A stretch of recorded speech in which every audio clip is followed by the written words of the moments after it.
Hi guys and welcome to another video.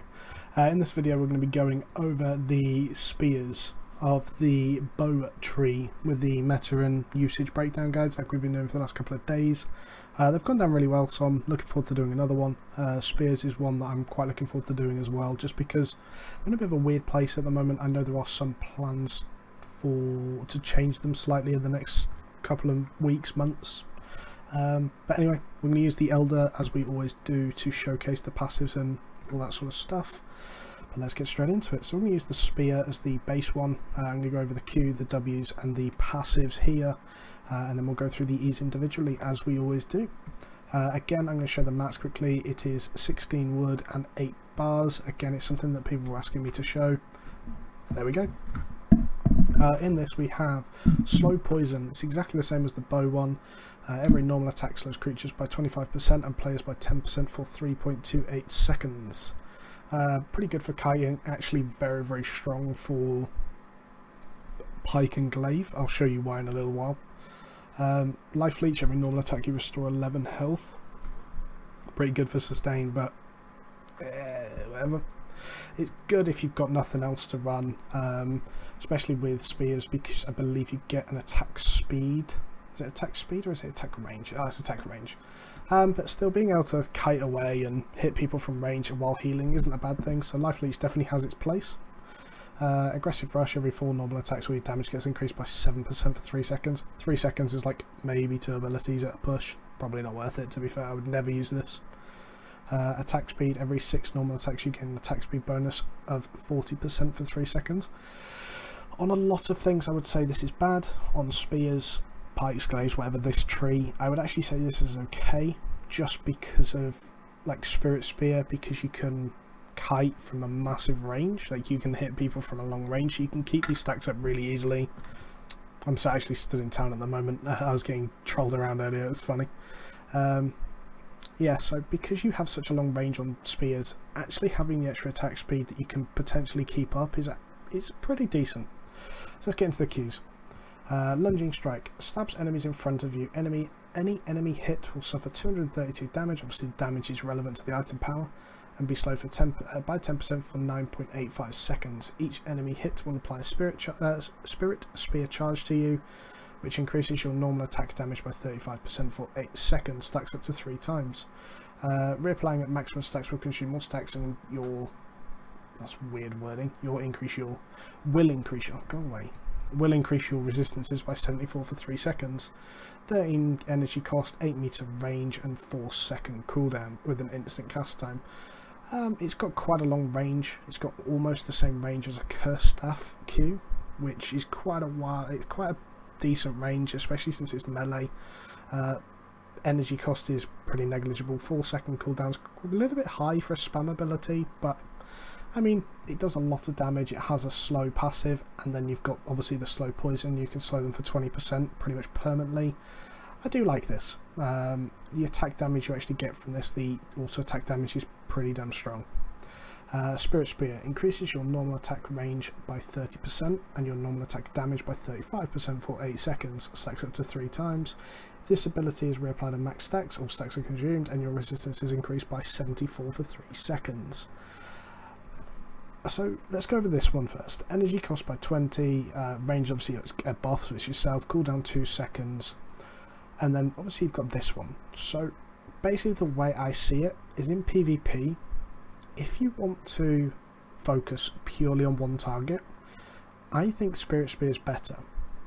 You get a longer range, I just think you get more for it quicker, whereas with Lunging Strike, if you hit 2 people, all of a sudden it becomes massively better.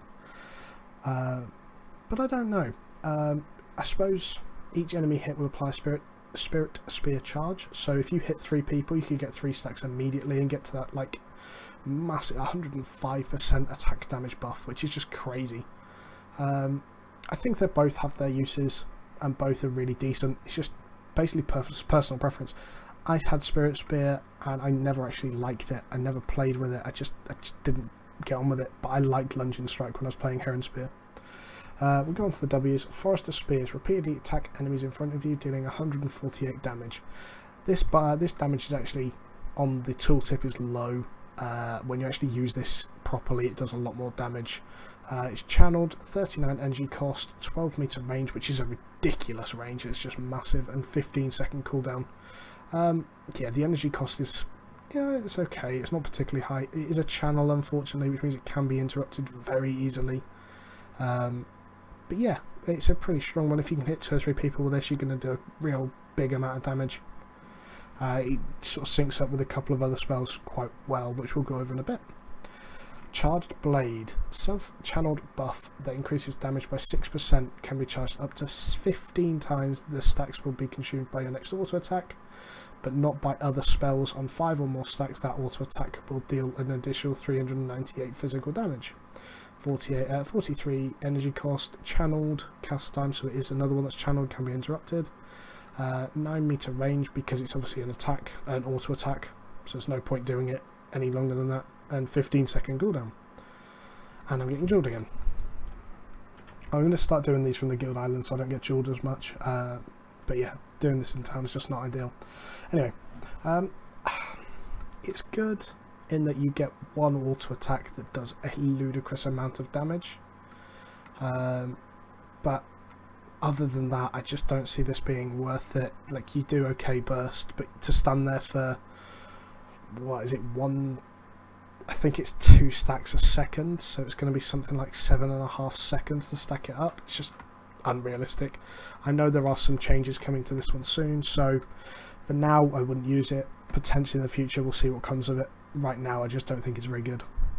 Cripple, makes a tripping attack against the target's legs, dealing 348 damage, removing all move speed buffs and slowing them by 15% for 16.42 seconds. Amazing for ganking. For runners, for just whatever really.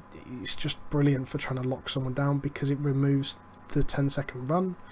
It removes the just the sprints, and slows them as well. So all of a sudden they're not getting away and they're slower.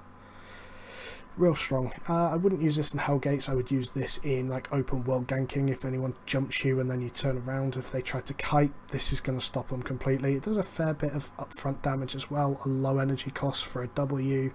The 15-second cooldown's pretty good actually, considering the slow is for 16.5 seconds. The only thing I don't like about this is it's melee, which means it's like a 4 meter range rather than the 9. If this had a 9 meter range, I think spears would be in a good spot. And we're going to go on to the Spear E.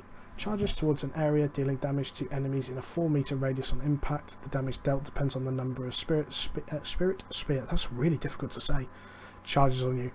0 charges, 227 damage. Max charges, 772 damage. So obviously the charges are what you get off the Qs. Energy cost 59, which is not bad for an E. Cast time instant. Range 11 meters and 20-second cooldown. Pretty good if you can hit. So if you walked up to a group, hit 3 people with your lunging strike, doing like 700-ish damage, and then go straight in with that, you're going to be hitting every single one of them potentially for about 1,000 damage between the 2 spells. It's really ridiculous. That's a lot of burst damage in a big group. If you can clump people up, I think spears are very, very strong. You go into that, straight into the Forest of Spears, you can kick out some serious damage.